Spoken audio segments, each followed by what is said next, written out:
Hola, ¿qué tal? ¿Cómo están? Listos para continuar con nuestro seminario en Código Fiscal. Muchas gracias por su preferencia, muchas gracias por seguirnos. Le agradezco a CADEFI la invitación, le agradezco a ustedes la paciencia. Como han visto, pues el tema es extensísimo, hay mucho que desarrollar en cuanto al Código Fiscal.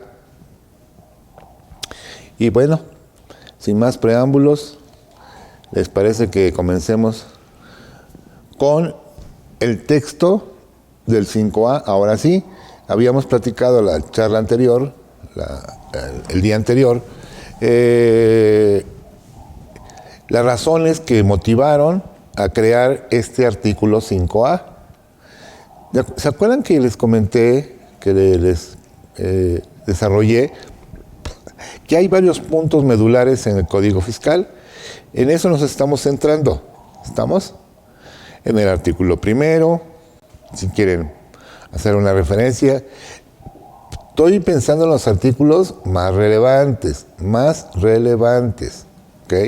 El primero, el 2, desde luego, el 5, la interpretación. Ahorita estamos en el 5A. Veremos derechos y obligaciones del contribuyente, ¿okay?, en materia de Código Fiscal. Veremos lo importante y relevante, por ejemplo, de la responsabilidad solidaria. Muy interesante esa disposición. También veremos un poquito o un muchito de recurso de revocación, procedimiento administrativo de ejecución, o sea, beneficiario controlador, como les comentaba. O sea, temas que por su implicación, que por su contenido, tienen una vertiente de análisis. No tanto los temas de carácter operativo, como el RFC, pues, que todo el mundo ya lo sabe, como por ejemplo requisitos de los comprobantes, que más que nada, pues ya están satisfechos porque vienen desde el propio formato, nada más son para llenar. Pues es practicidad. Vamos más a ser más profundos, más analíticos en aquellos temas que por su naturaleza impliquen una posible responsabilidad, el tema de multas, el tema de delitos. Esos temas son muy relevantes, ¿sale?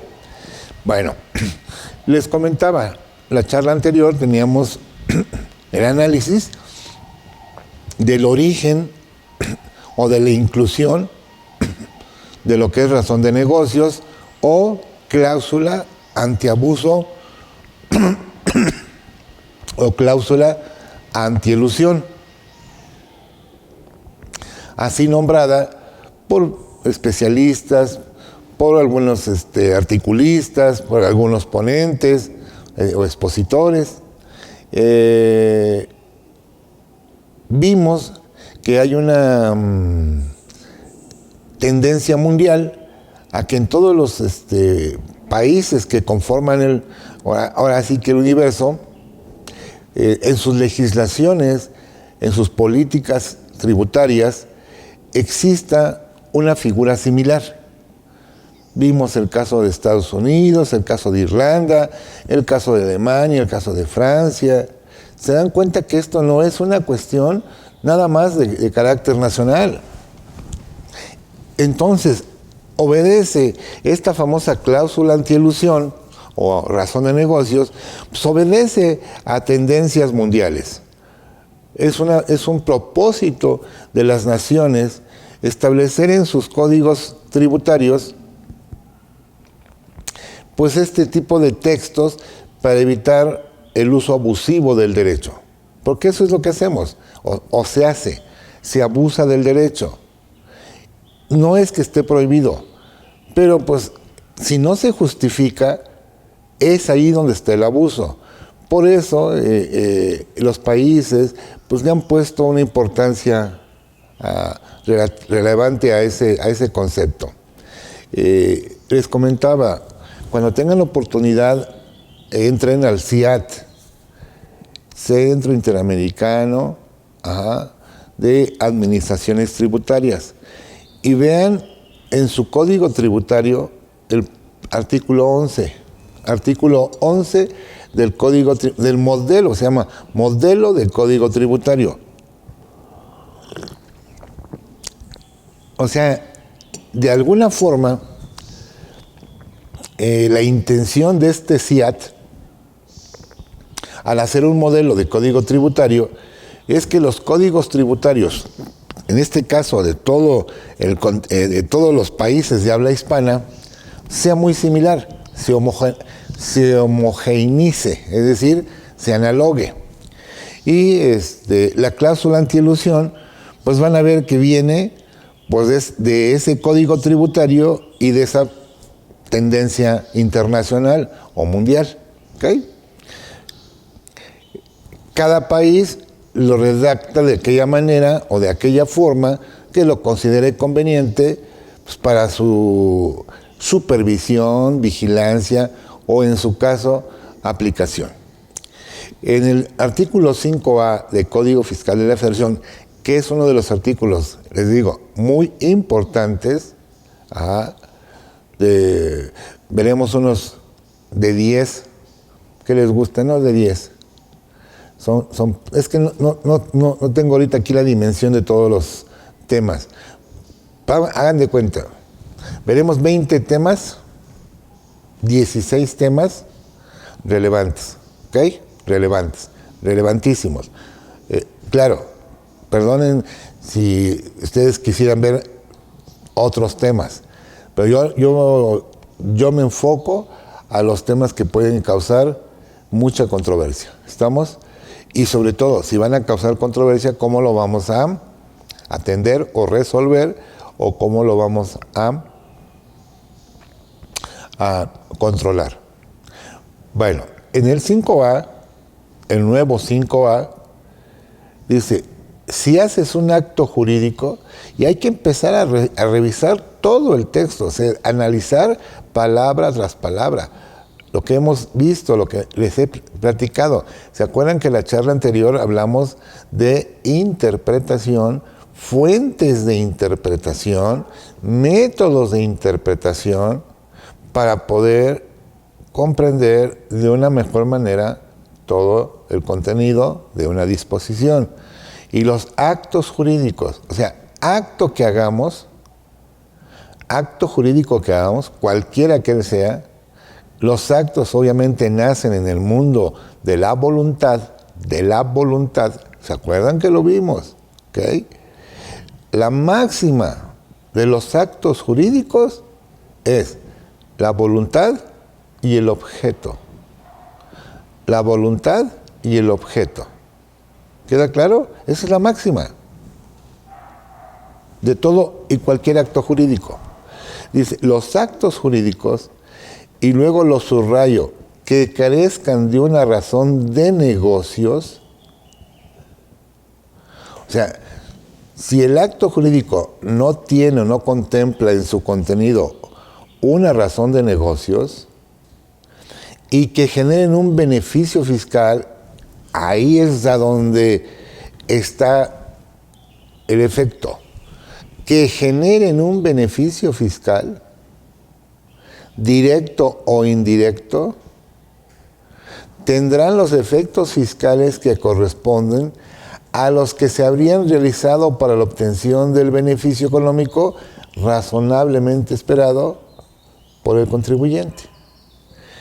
Confuso, no es una disposición muy clara, pareciera hasta tendencioso, subjetivo. Entonces, esos actos que carezcan de una razón de negocio tendrán los efectos fiscales que corresponden a los que se habrían realizado para obtener el beneficio económico razonablemente esperado. Híjole, ¿qué entendemos por razonablemente esperado? Les digo, subjetivo y tendencioso. Y luego viene el siguiente paso que hará la autoridad.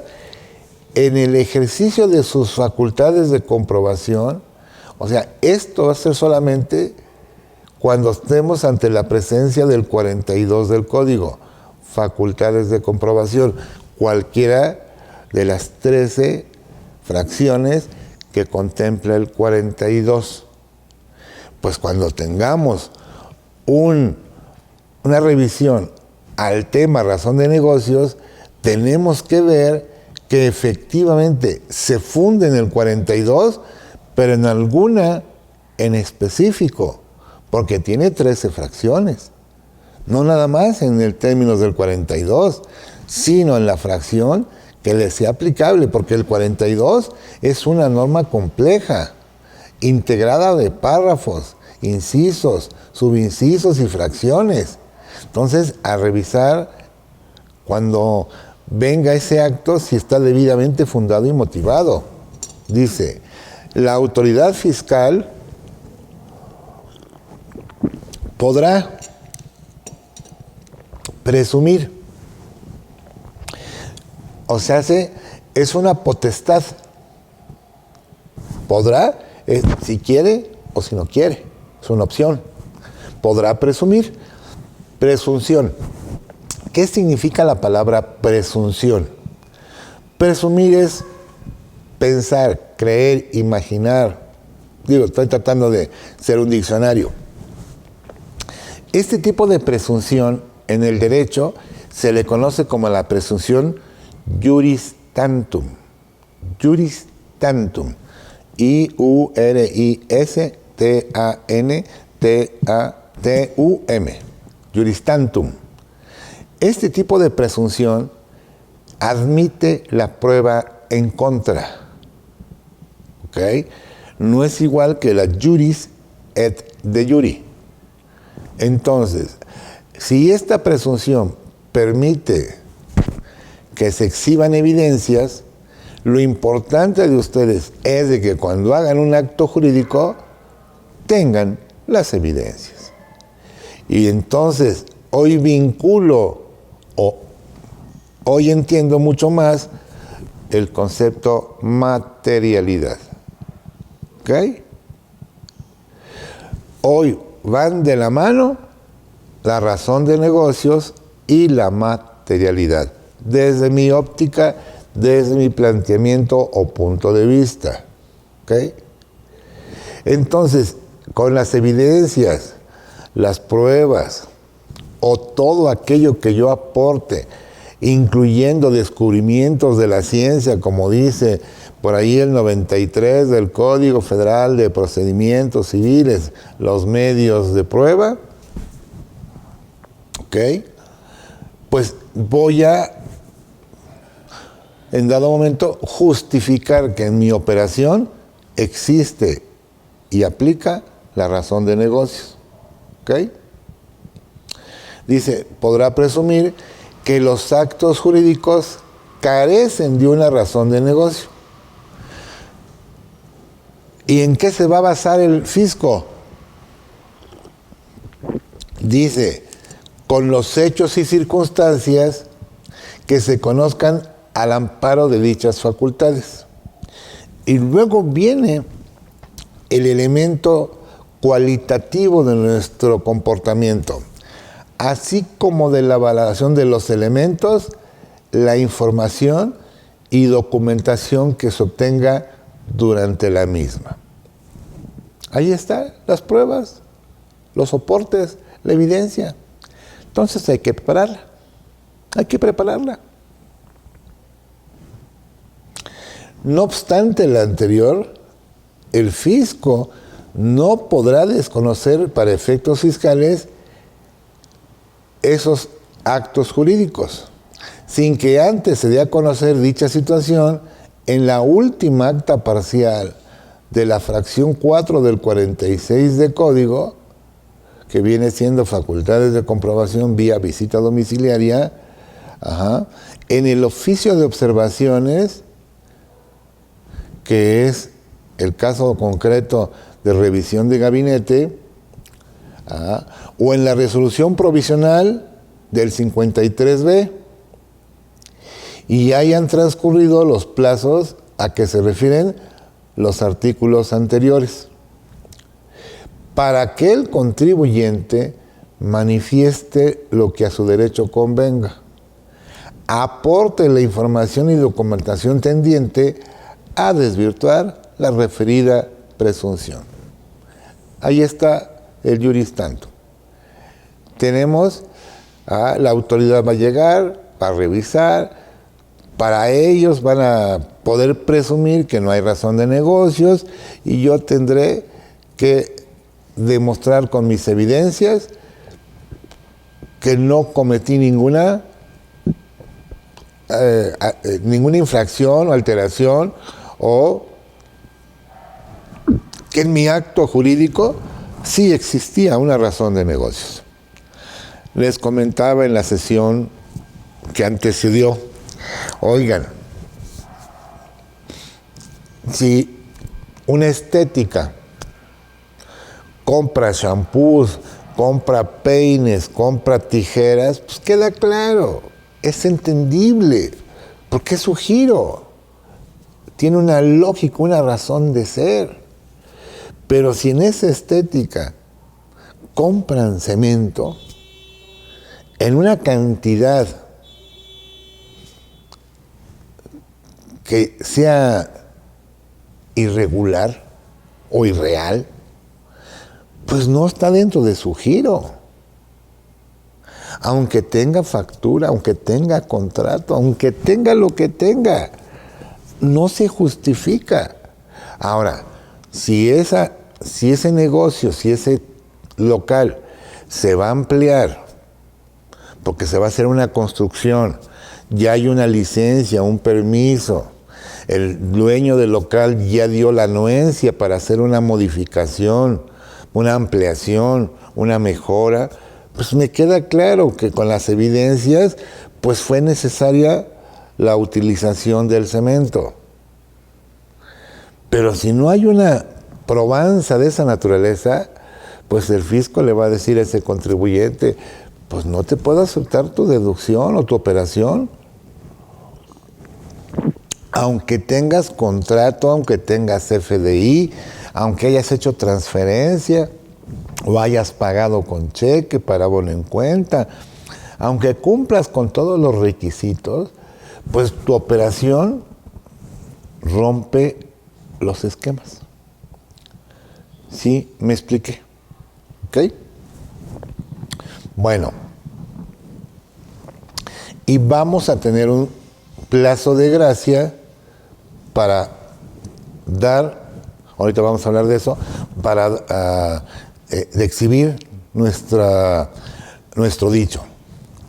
Antes de la emisión de la última parcial o del oficio de observaciones o la provisional en caso de revisiones electrónicas, la autoridad va a someter el caso a un órgano colegiado integrado por funcionarios del Hacienda y del Servicio de Administración Tributaria y obtener una opinión favorable para la aplicación de este artículo. Ahí también hay que hacer un análisis.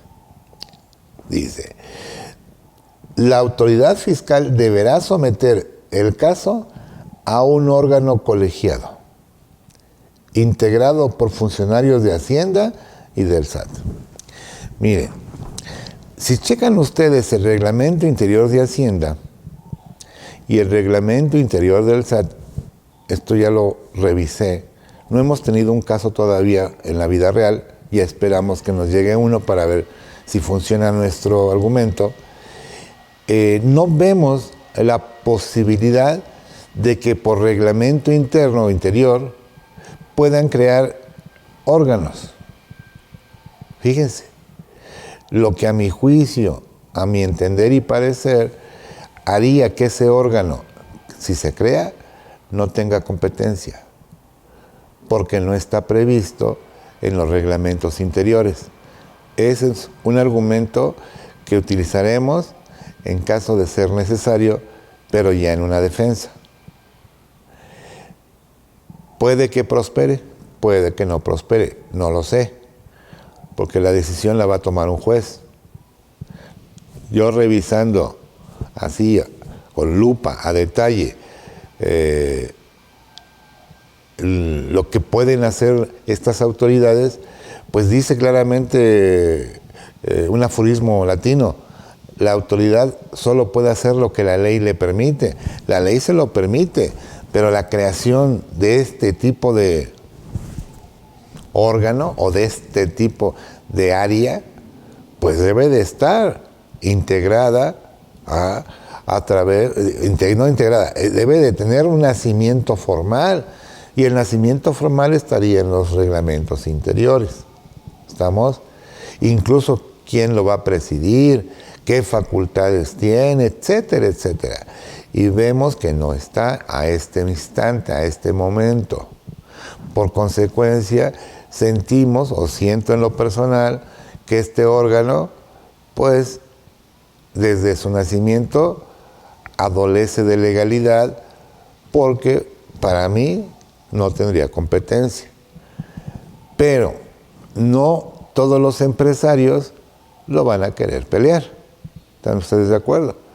De cada 10 casos, si uno le entra al pleito, es mucho.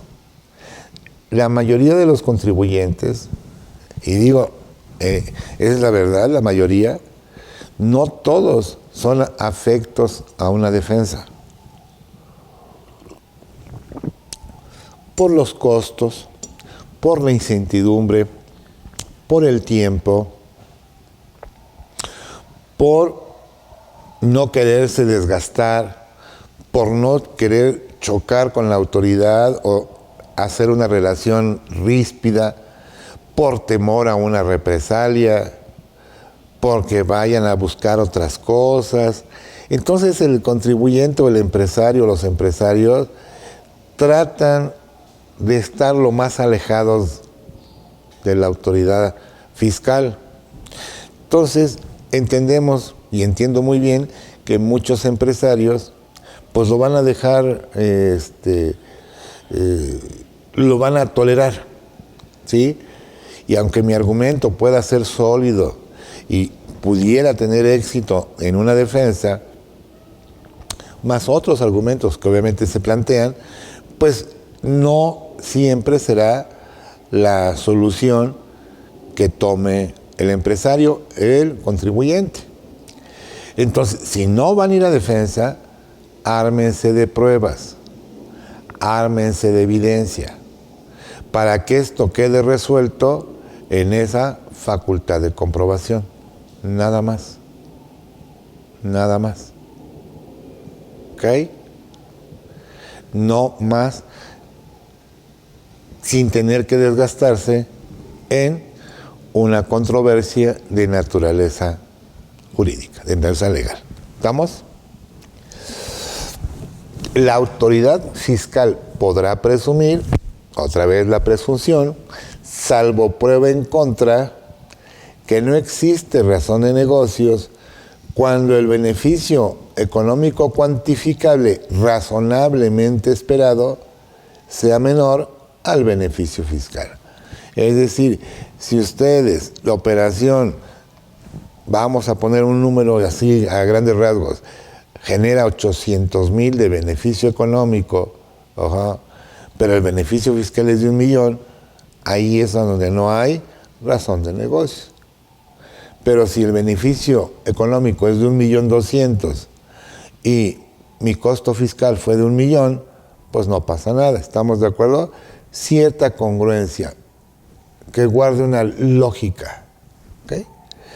Adicionalmente, la autoridad fiscal podrá presumir, salvo prueba en contra, que una serie de actos, aquí en obra 1 de Arios, carece de razón de negocios cuando el beneficio económico pudiera alcanzarse a través de la realización de un menor número de actos jurídicos y el efecto hubiera sido más gravoso. Es decir, hacemos una serie de figuras, serie de mecanismos para conseguir el beneficio. Y dice el fisco, espérate, ¿Por qué le diste tantas vueltas al asunto? Con 2 o 3 o con una lo pudiste resolver. Entonces, lo que estás creando pues, es una operación carrusel, lo que conocemos como la operación carrusel. Y por lo tanto, pues no tiene o carece de una razón de negocios. ¿Okay? Para estos efectos se consideran beneficios fiscales reducciones, eliminaciones o diferimientos de una contribución. O sea, hoy el reducir, eliminar o diferir se considera beneficio fiscal, cuando perfectamente son permisibles a través de las economías de opción. Esto significa que tenemos que dejar muy claro, muy transparente, las figuras que utilicemos. Esto incluye los alcanzados a través de deducciones, exenciones, no sujeciones, no reconocimiento de una ganancia o ingreso acumulable, ajustes o ausencia de ajustes de la base imponible o el acreditamiento de contribuciones. La recaracterización de un pago o actividad a cambio de un régimen fiscal, entre otros. Siguiente párrafo. Y esto es lo que yo les he recomendado ahorita que termine de leérselos, que lo tomen mucho en cuenta. ¿Okay?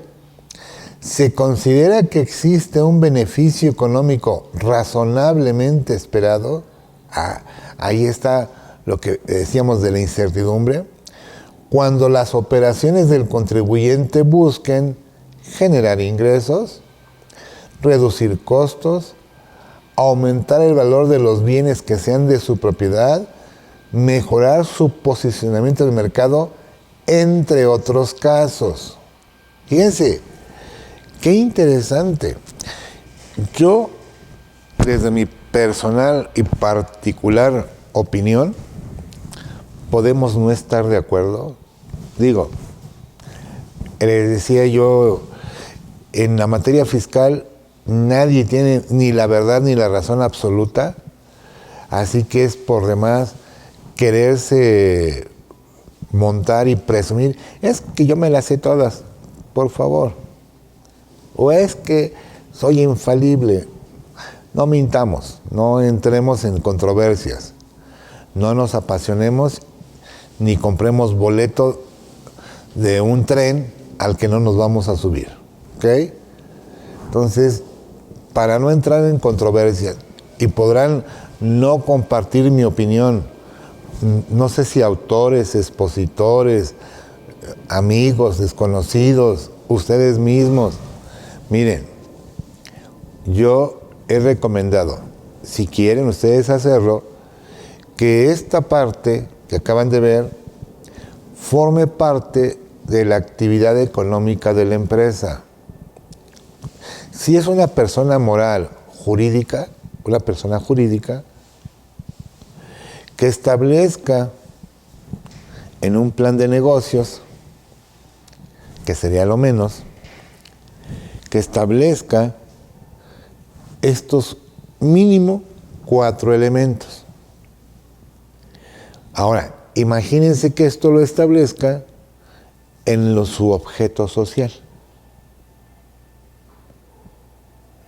Así que todo lo que haga que tenga que ver con el objeto, obviamente, es necesario para la permanencia de esa sociedad.